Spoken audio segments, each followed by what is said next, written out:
વડોદરામાં શાંતિપૂર્ણ માહોલ વચ્ચે એલઆરડીની પરીક્ષાની શરૂઆત કરવામાં આવી છે.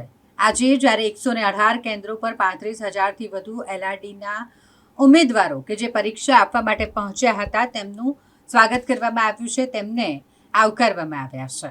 ડીસીપી ઝોન 3 અભિષેક ગુપ્તા અને વાડી પોલીસ સ્ટેશનના પીઆઈ દ્વારા ભાવિ પોલીસને આવકારવામાં આવ્યા. અહીં તમામ વ્યવસ્થા પૂર્ણ કરી દેવામાં આવી છે અને તમામ વ્યવસ્થાઓ સાથે ચેકિંગ સાથે ઉમેદવારોને પરીક્ષા કેન્દ્રોમાં પ્રવેશ આપવામાં આવ્યો છે.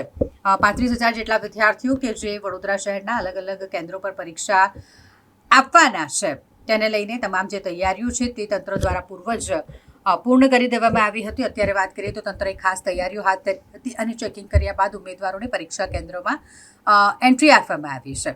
આ ઉમેદવાર કે જે એલઆરડીની પરીક્ષા આપવા માટે પહોંચ્યા છે તેમના વાલીઓ પણ ઘણા બધા કેન્દ્રો પર બહાર તેમની પ્રતીક્ષા કરતા નજરે પડ્યા, કારણ કે આ ભાવિ પોલીસ બનશે આ ઉમેદવારો, અને માટે જ સૌએ તેમના બાળકો પાસ થઈ જાય તેવો આશાવાદ વ્યક્ત કર્યો હતો. 1 વર્ષથી સતત મહેનત ચાલુ છે, બરાબર. આ સાલ લાગી જાય એવી મારી શક્યતા. શું કહેશો, અગાઉ જે પેપરો ફૂટવાની ઘટના છે છેલ્લા ઘણા સમયથી હવે આ બંધ થઈ ચૂક્યું, શું આશા છે? ને આ સાલે એવો કોઈ પ્રશ્ન જાગે નહીં, બરાબર, અને સારી રીતે પેપર પૂરું થાય. તૈયારી તો અમે ઘણા સમયથી કરી છે. બસ હવે પરીક્ષામાં કેવું પેપર આવે છે અને કેવું પેપર જાય છે. ક્યાંથી આવ્યા છો આપ? પાલનપુરથી. કોઈ તકલીફ પડી આટલા અહીંયા? ના, આવવામાં તો કશું તકલીફ નથી પડી. આગળના દિવસે અમે અહીંયા આવીને રોકાયા હતા.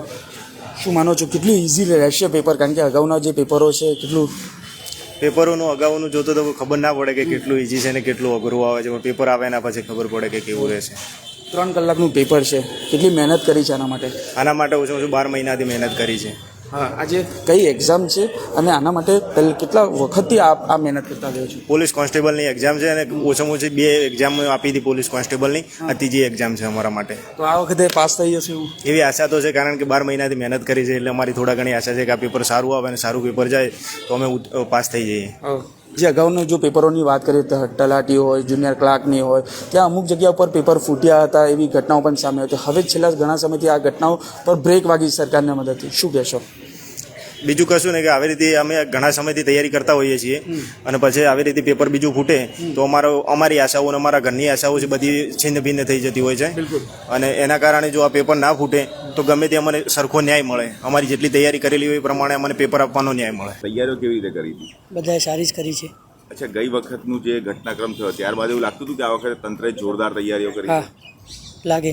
શું માઇન્ડમાં શું વિચાર છે આપણે, શું બનવું છે આગળ જઈને? વિચારીએ હજી.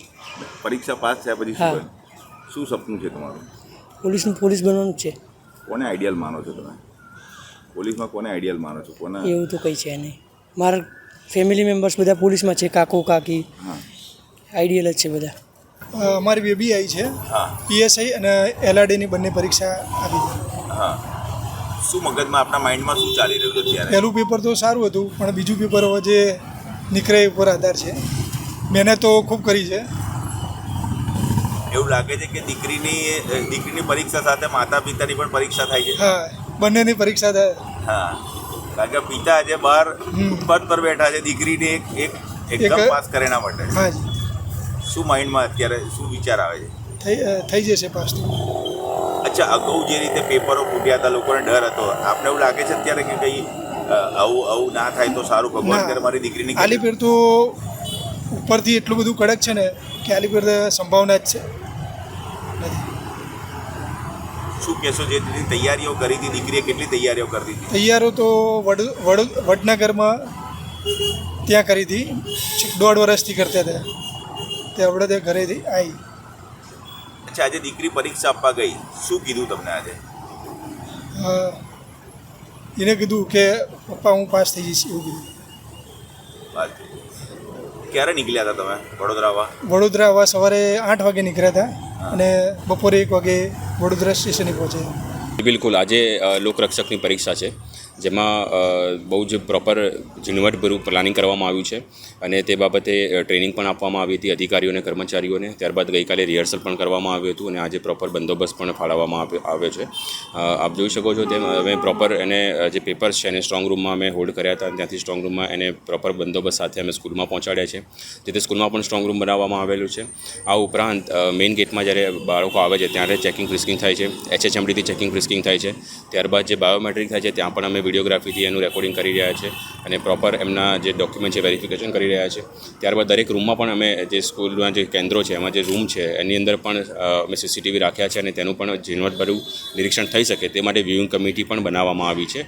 તો પ્રોપર પ્લાનિંગ સાથે ઝીણવટભરી પ્લાનિંગ સાથે એનું બંદોબસ્તનું આયોજન કરવામાં આવેલું જે હતું એનું યોગ્ય રીતે પાલન પણ થઈ રહ્યું છે. સાહેબ, આ માઇક્રો પ્લાનિંગ જે રીતે થયું કેવી રીતે આ શક્ય બન્યું? આ સિનિયર ઓફિસર્સે જે પોતાના અનુભવોના આધારે જે આ યોજના ઘડી છે એનું બસ અમે અમલીકરણ કરી રહ્યા છે. તો બહુ જ સારું પ્લાનિંગ કરવામાં આવ્યું છે અને બહુ જ સારી અમને ગાઈડન્સ આપવામાં આવ્યું છે અને એ ગાઈડન્સના આધારે જે ટ્રેનિંગ કર્મચારીઓને અને અધિકારીઓને આપવામાં આવી છે તે પ્રમાણે અમે યોગ્ય રીતે અહીંયા બંદોબસ્ત થાય તેનું અમે સુપરવિઝન કરી રહ્યા છીએ. વડોદરામાં કોઈ પડકાર હતો આપને?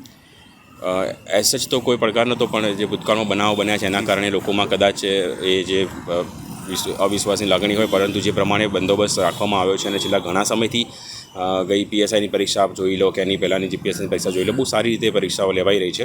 તો અત્યારે જે બાળકો સાથે પણ અમે જે ચર્ચા કરીએ એમાં પણ એ લોકોમાં પણ એ વિશ્વાસ છે કે હવે બહુ સારી રીતે પેપર લેવાઈ રહ્યા છે, સમયસર એક્ઝામ લેવાઈ રહી છે અને સમયસર જે રીતે બંદોબસ્ત ફાળવવામાં આવ્યો છે. જે કોઈને પ્રિન્ટિંગમાં કોઈ પ્રોબ્લેમ હોય કે આવવા જવામાં કોઈ તકલીફ હોય તો પોલીસ પણ મદદ કરી રહી છે, સી ટીમ પણ મદદ કરી રહી છે. તો એ રીતે અમે એમને બની શકે એ રીતે મદદ કરી રહ્યા છે. અહીંયા જે બાળકો આવ્યા છે એ બનાસકાંઠા, મહેસાણા જેવા દૂર જિલ્લાઓમાંથી આવ્યા છે. તો તેમને જતી વખતે બહુ ભીડ ના થાય એક જ બસ સ્ટેન્ડ પર, એટલા માટે અમે નવલખી પાસે પણ એક નવું ટેમ્પરરી બસ સ્ટેન્ડ ઊભું કર્યું છે જ્યાંથી એમને જવા માટેની બસો પણ રાખવામાં આવેલી છે.